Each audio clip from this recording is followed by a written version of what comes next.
গরম গরম রুটি হোক বা ফ্রাইড রাইস দুটোর সাথেই কিন্তু নরম তুলতুলে চিলি চিকেন জাস্ট অসাধারণ লাগে। তো চলো আজকে তোমাদের সাথে শেয়ার করি চিলি চিকেন রেসিপি। প্রথমেই আমি চিকেনের টুকরোগুলো ভালোভাবে ধুয়ে একটু ভিনিগার মাখিয়ে রেখেছিলাম। তার মধ্যে দিয়ে দিলাম আদা রসুন বাটা আর দিয়ে দিলাম লঙ্কার গুঁড়ো। এবারে দিয়ে দিচ্ছি কর্নফ্লাওয়ার আমি 4 টেবিল চামচ ব্যবহার করেছি। তারপরে দিয়ে দিচ্ছি স্বাদ অনুযায়ী একটু নুন দেওয়ার পরে তারপরে দিয়ে দেবো একটু গোলমরিচ গুঁড়ো। গোলমরিচটা আমি একটুখানি ভেঙে নিয়েছিলাম, মানে হামানদিস্তায় গুঁড়ো করে নিয়েছিলাম। তারপরে দিয়ে দিচ্ছি একটা ডিমটা দিয়ে ভালোভাবে মাখিয়ে নেব। তারপরে দিয়ে দেবো একটু সয়া সস। সমস্ত উপকরণ দেওয়া হয়ে গেছে। এবারে খুব ভালোভাবে মাখিয়ে আধা ঘন্টা ম্যারিনেশন করে রেখে দেবো, যাতে চিকেনের টুকরোগুলোর মধ্যে সমস্ত উপকরণ ভালোভাবে মিশতে পারে। এইবারে কড়াইতে তেল গরম করে একে একে চিকেনের টুকরোগুলো ভেজে নেব। চিকেনের টুকরোগুলো ভাজার সময় অবশ্যই মিডিয়াম ফ্লেমে ভাজতে হবে, কারণ হাই ফ্লেমে ভাজলে কিন্তু ওপরটা তাড়াতাড়ি হয়ে গেলেও ভেতরটা কাঁচা থেকে যাবে। চিকেনগুলো ভাজা হতে থাক ততক্ষণ আমি একটা বাটিতে নিয়ে নিলাম soya sauce, tomato sauce, chilli sauce আর নিয়ে নেবো একটু ভিনিগার।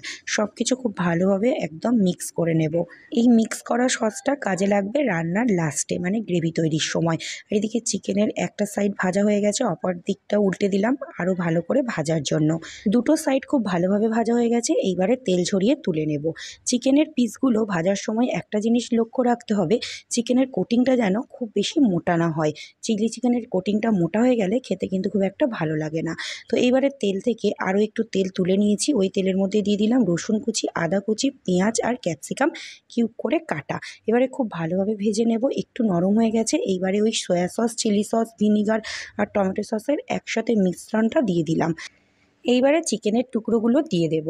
আর এই সময় এখনও কোনো জল অ্যাড করিনি, আর নুনটাও কিন্তু অ্যাড করিনি, কারণ সয়া সসে অনেকটাই নুন থাকে। একটু নাড়াচাড়া করার পরে সামান্য একটু টেস্ট করে তবেই কিন্তু আমি লাস্টে নুনটা অ্যাড করব। এবারে ওই বাটি ধুয়ে একটু জল দিয়ে দিলাম, আর জলের মধ্যে একটু কর্নফ্লাওয়ার গুলে দিয়েছিলাম, মানে সসের বাটির মধ্যেই একটু জল দিয়ে সেই কর্নফ্লাওয়ার গোলা জলটা দিয়ে দিলাম। আর সামান্য একটু নুন অ্যাড করে দিলাম, আর ওপর থেকে দিয়ে দিলাম গোলমরিচ গুঁড়ো। তো গোলমরিচ গুঁড়ো দেওয়ার পরে নাড়াচাড়া করে আর কোনো কাজ নেই, এবারে পরিবেশন করতে হবে। আমি পরিবেশন করলাম গরম গরম ঝরঝরে ফ্রাইড রাইসের সাথে। তোমরা রুটি কিংবা পরোটা যে কোনো কিছুর সাথেই কিন্তু খেতে পারো। তো যাই হোক, আমার রেসিপিটা কেমন লাগলো অবশ্যই জানিও।